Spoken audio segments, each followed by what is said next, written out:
Oh, welcome to Conversations with Dr. Harriet and our special guest, Tracy Jacim from the Florida Breast Cancer Foundation. Welcome.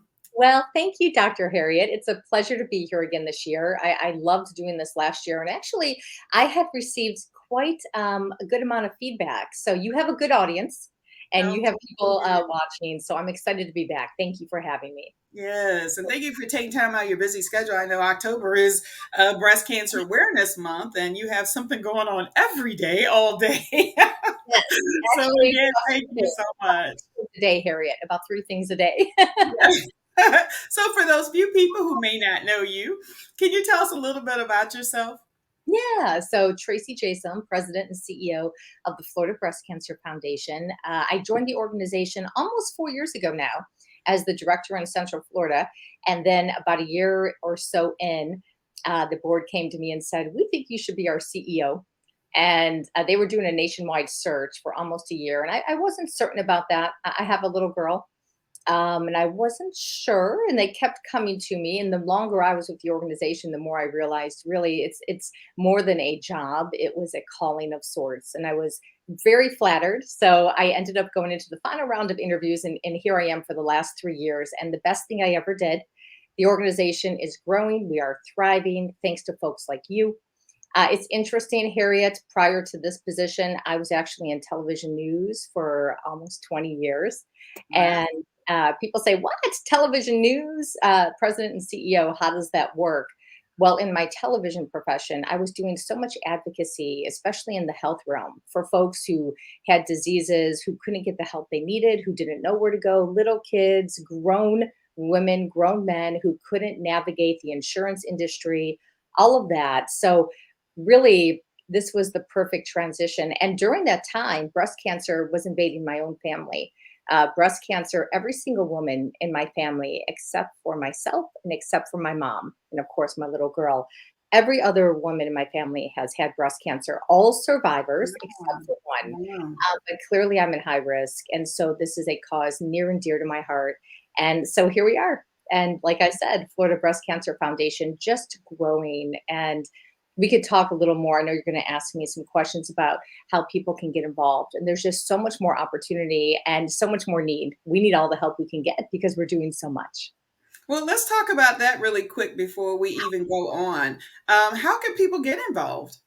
Well, floridabreastcancer.org and Tracy Jacim, you can reach out to me. You'll see my email right on there. I'll give it to you now. It might be on the bottom. There's Yeah, our website.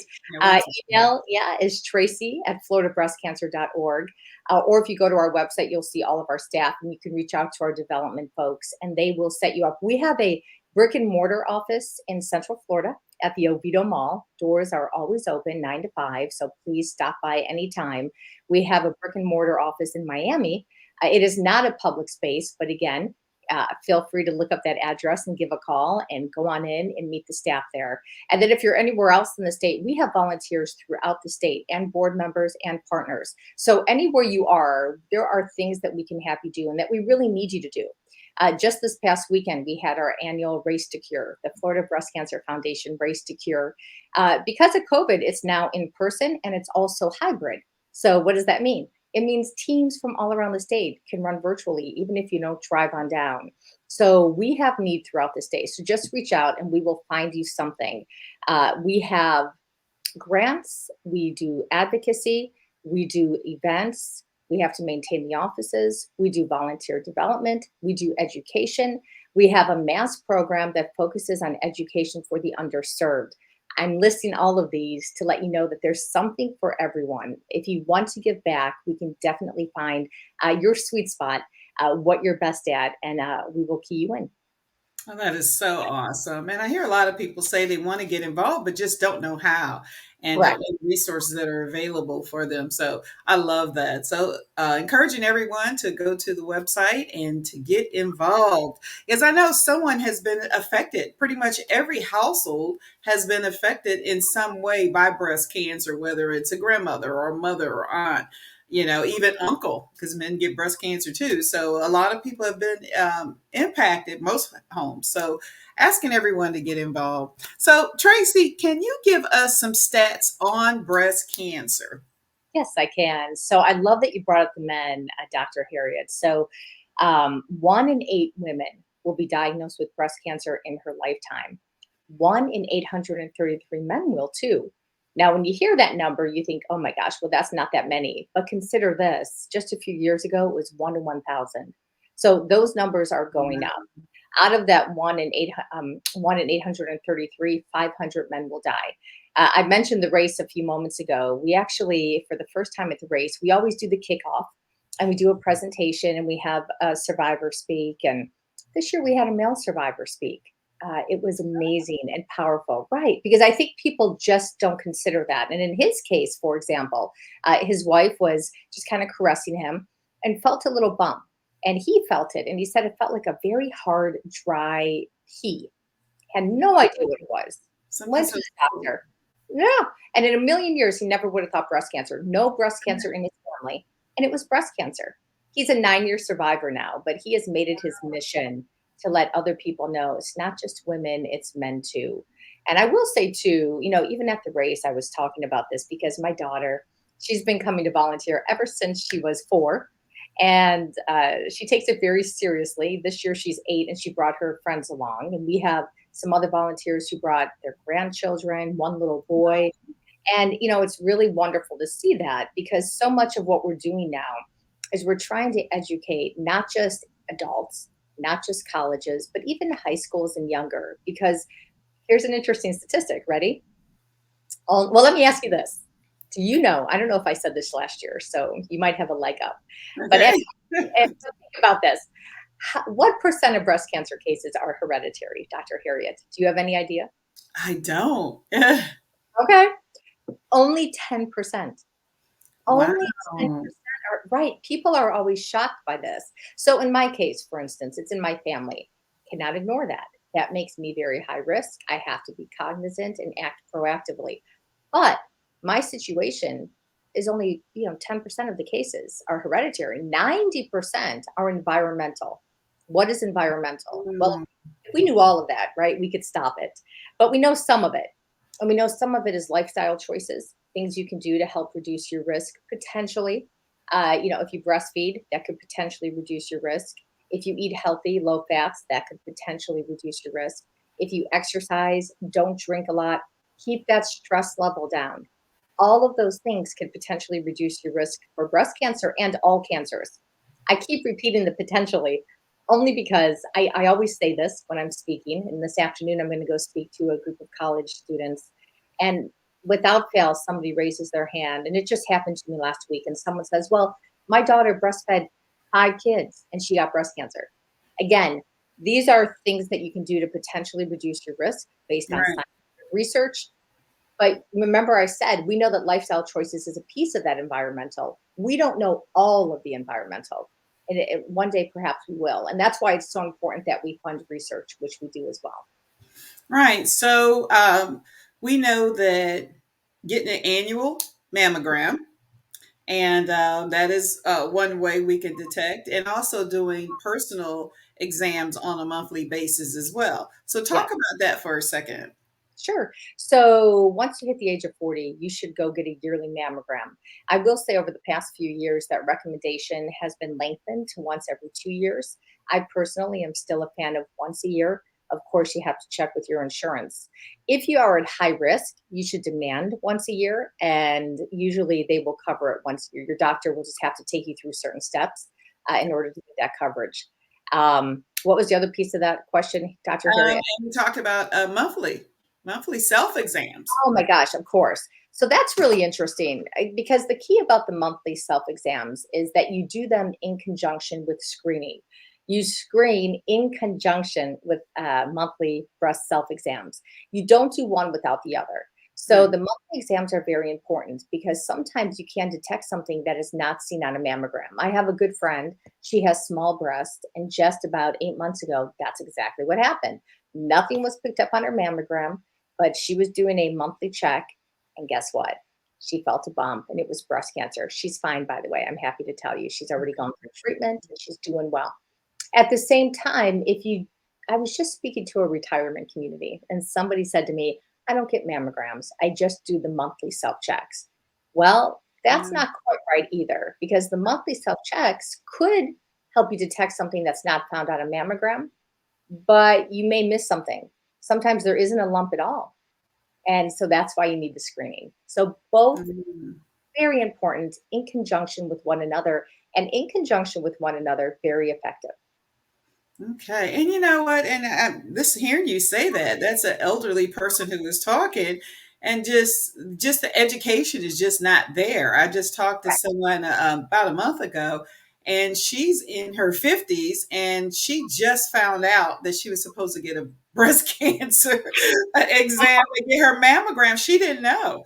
And this lady is really well off. She's done very well in business, but as far as health, she never Right. got that information because she said that her mother didn't know, grandmother, none of them got it. So she didn't think, because it doesn't run in my family, I'm not supposed to get this mammogram. And so I think that the education is so important. And for those who are watching today, although you may know, your neighbor may not, your coworker may not, your church member or organization member may not know. They may be thinking the same thing as this elderly woman, right? Oh my gosh, Harriet, you're so correct. Actually, that bothers me, that whole story, because I have to say, I'm assuming she goes in, well, maybe she doesn't. I'm assuming she goes in for her yearly physical or yearly pap smear. Your doctor She should be recommending. wasn't doing that either. Oh my goodness, She's in Harriet. her 50s. She was not doing that. And I think again that education, especially in areas where we it's lower served areas, Right. and the education is just not there. And I think Well, that's what we have to do more is kind of try to reach out to people in those areas as well, just to inform them. They just may not know. I agree, and that's where, so you haven't mentioned this, but Dr. Harriet has actually helped us with one of our programs, mammograms after Sunday service, that focuses on exactly what we're talking about. We do education for everyone. Mass is targeting underserved areas specifically, and often going through the church, because the founder of Mass, Miss Pam Burnett, feels that, and it's true, that a lot of those communities, especially African American communities, that the church is the center. And so it's great because she partners with those pastors, and they're the voice in those communities, and she works with them to do outreach. And Dr. Harriet has actually helped Pam get into Right. infiltrate some new, and it's you're right. The education is really key. I can't say that enough. Knowledge is power. Even that stat I gave you, I'm going to share this with all of you. Even that statistic I just gave you about 10% being hereditary and 90% being environmental. I gave that statistic recently. I won't say precisely where, but it was in a breast cancer specific audience, folks who have spent a long time advocating for breast cancer. And some people were surprised, like they didn't even know that. So we have to do more and better, and we'll keep trying. But that's why, going back to what we were talking about a few moments ago, that's why really our staff at Florida Breast Cancer Foundation, we have 8 full-time staff statewide. We rely heavily on partners like Dr. Harriet, our volunteers, other partners. We do need volunteers because so much about the education, even this afternoon after I'm done here, which is a wonderful opportunity to educate, I'll be going elsewhere to do another speech, and then tonight another one. So we love people joining us. There's great power in numbers, because the more people we have, the more reach we're able to make. So yeah, join us. Yeah, that's so true. And speaking of Pam Burnett, she did my show recently, Good. and she talked about even giving out oranges when she's out because, as far as an orange, it has so many different dimples and so many different grooves and everything. And that's how we're supposed to look at our breasts. Okay, we know this orange, this is how it feels. So if there's something different than what it normally feels like in your breast, then you should be aware. And I love that, even that example of, getting to know your body is so important. And if something's not right, it's probably not right. Correct? My gosh, correct, correct. I love that you brought that up, because that really is the point of the exam. The point is to get to know your body. So the next time you do an exam, you recognize something is, pardon me, something is different. You may not know exactly what it is, But anytime you see something different, and really, like you said, not just with your breast, anything that seems different, you should go get it checked. In my prior profession, like I said, in television news, I did so many of these stories. And in TV news, there's limited time, so you always pick the stories that stand out.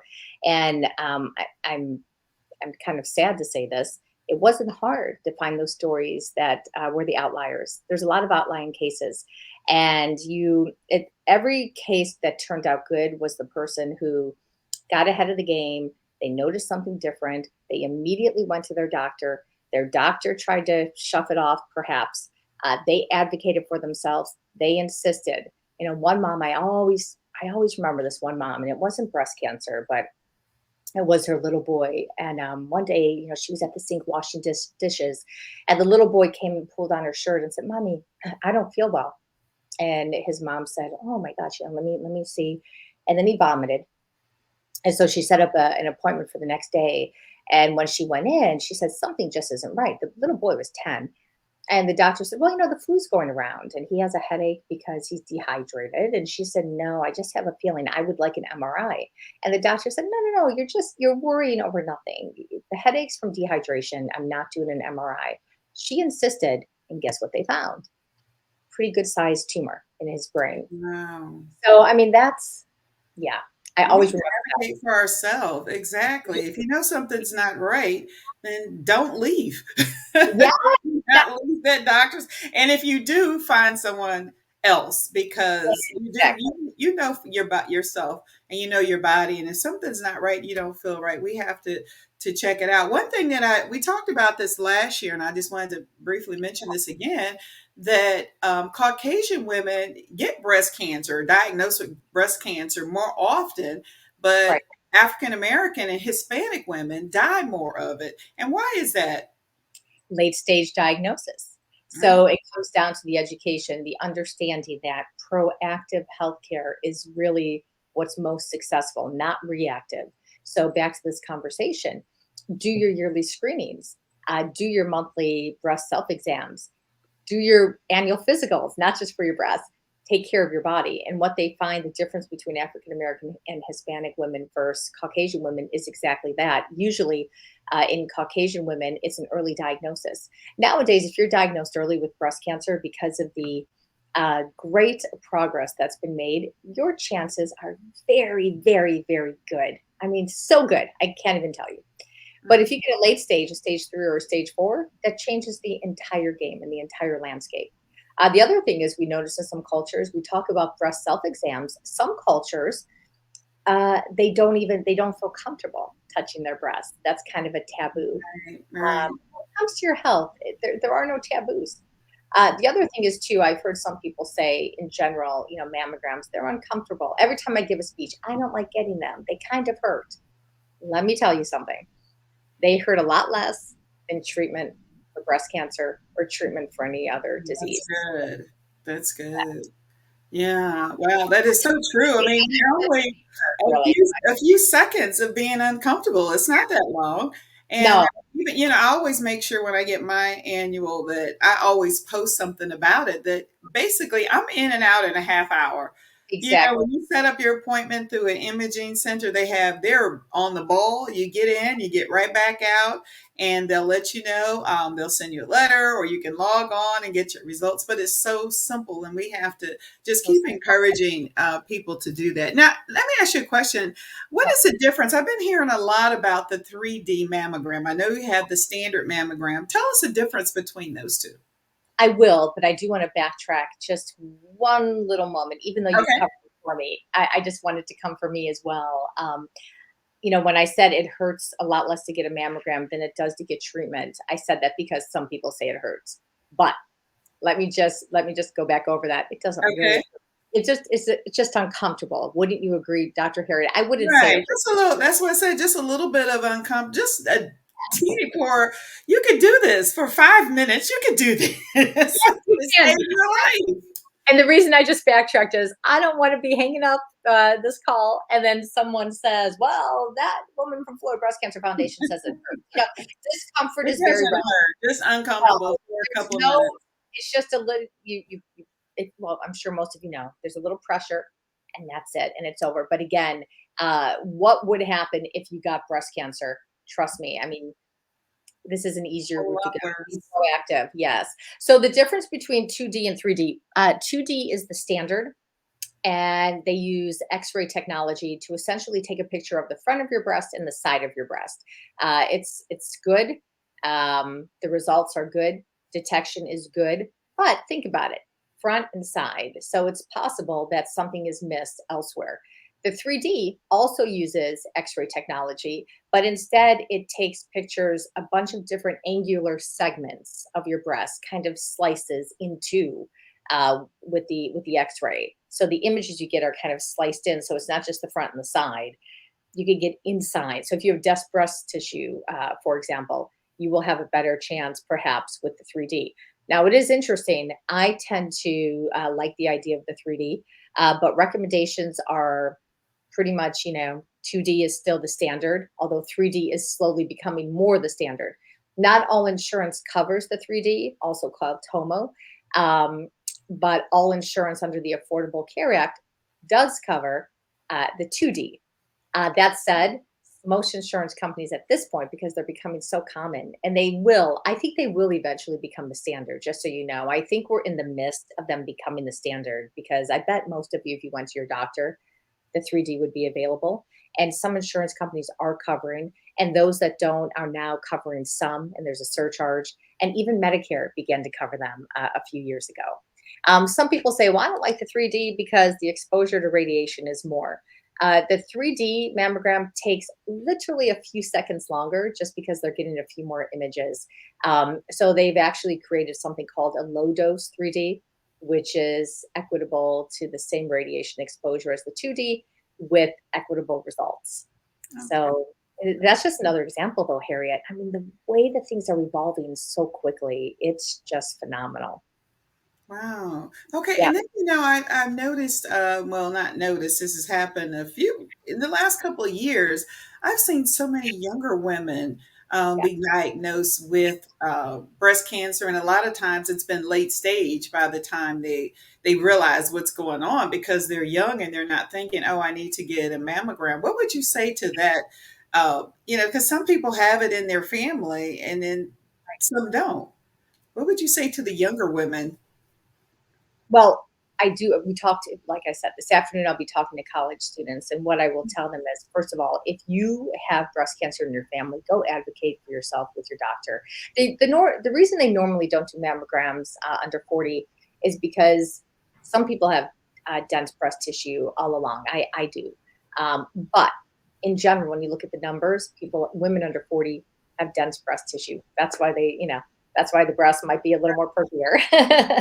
And as oh, but anyway, but nonetheless, if you have it in your family, you need to insist, and usually a doctor will. Now, regarding why we're seeing more diagnosis under 40, there are a lot of different theories. The one thing is, and everyone's pretty certain about this in the breast cancer world, is that even though we need to educate more, education has been pretty good.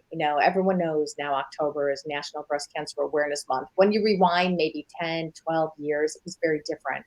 Now it's more common. And so, because of the awareness, the good news is more people are taking better care of themselves. And so then there's more diagnoses where maybe 15 years ago, it might have been the same number of cases. It's just that the diagnoses weren't happening because the education wasn't there and the awareness wasn't there. So that's one. That's definitely part of it. Let's put it that way. That's Right. definitely part of the increase. But the other piece, we just don't know. Is there something that's changed in the environment? Um, Maybe. Those are all the things that are being researched now as we speak. Actually, I will tell you, Florida Breast Cancer Foundation just uh, began to put together our requests for applications for scientific research. And every year we fund $800,000 in innovative scientific research in Florida because we're a Florida based organization. Yeah, it's pretty cool. And one of our priority areas this year is exactly that. We said, we always list priority areas. I mean, everyone is welcome. All innovative research qualifies. But we always have maybe three or four or two priority areas. And this year we said, let's focus on age and let's focus on some of those the younger. younger diagnoses. Why is that? So to be continued. Okay. Oh, wow. That's so good. Now, I know that we are, gosh, our time is ticking. So, Oh, what would you say? I wanted to encourage, I wanted to encourage some of the women who are watching. We have women who are watching from, well, people watching from all over the world. And so, and breast cancer does not care what's your nationality, where you were born. It does not care. It does not have a preference. And we're talking to women all over the world. So, what would you say? What type of encouragement would you give someone who is already dealing with breast cancer now? well, how much time do we have, Dr. Harriet? We have, let's do a minute for that, and we're going to do a minute for survivors as well. Okay. I'm going to say this. This past weekend, we had our Race to Cure. We had a woman show up who's 33. She joined our fold about 2 months ago. And then about a month later, she was diagnosed with metastatic. She had already survived once, metastatic, and she's pregnant. And she showed up at our Race to Cure, and she had a really rough day prior to with the chemotherapy.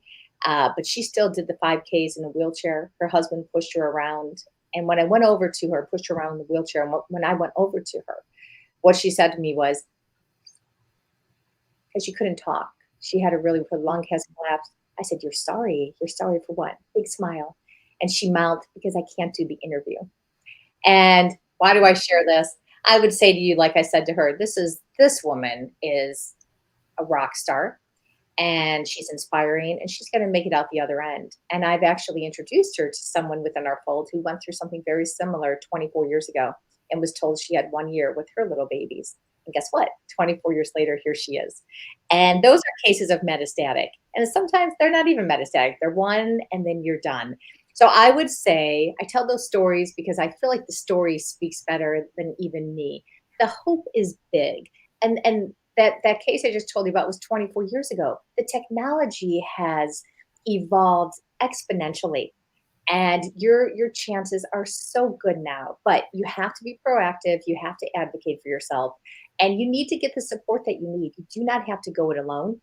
We are here, and I truly mean that. We have volunteers that have been there, done that, staff that will walk the walk with you. And we're not the only organization. There are many wonderful organizations. Of course, I'm partial, but the point is, there are people out there who can walk you through. So I would say, if you get that diagnosis, do not panic. Just seek the right people to help you through, and you will get to the other side. That's good. And then for survivors, really quick, just wanted to again encourage them to get involved. If you've survived, pull someone else back, right?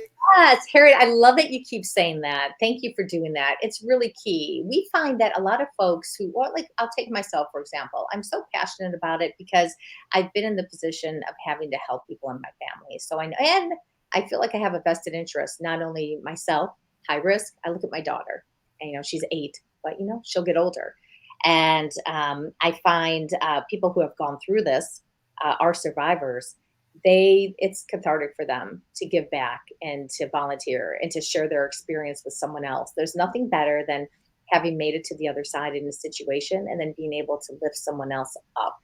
So, like I said earlier in the conversation, so many different opportunities that could be tailor suited to what you are comfortable with giving. And we really do invite you to join us. Not only will you help others, but I do think that it'll be helpful for you as well.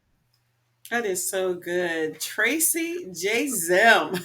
I always had to make sure to put that that A Jacim. But thank you so much for taking time out of your busy schedule, asking people to go to the website. It's floridabreastcancer.org, and make sure to volunteer, to donate. We can always use donations to help in this journey to help others. And so we just appreciate you taking time out of your busy schedule, at speaking blessings over your life, speaking blessings over everyone in your organization, and over the women around the world, and who may be dealing with some type of breast cancer awareness. It needs breast cancer awareness. But thank you again, Tracy. We really appreciate you. May I say the same to you? Thank you so much, truly, Dr. Harriet. We look forward to this every year. We appreciate this opportunity, and throughout the year, we appreciate all the help that you've given. Dr. Harriet's been very passionate about our cause. Yeah. You have to know this, and we thank you as well. Bye, everybody. Okay, everyone. Thank you again for tuning in. Remember, today only happens once, so make it amazing. Have a wonderful day, and we'll see you next time. Thank you, Tracy. Thank you. Bye.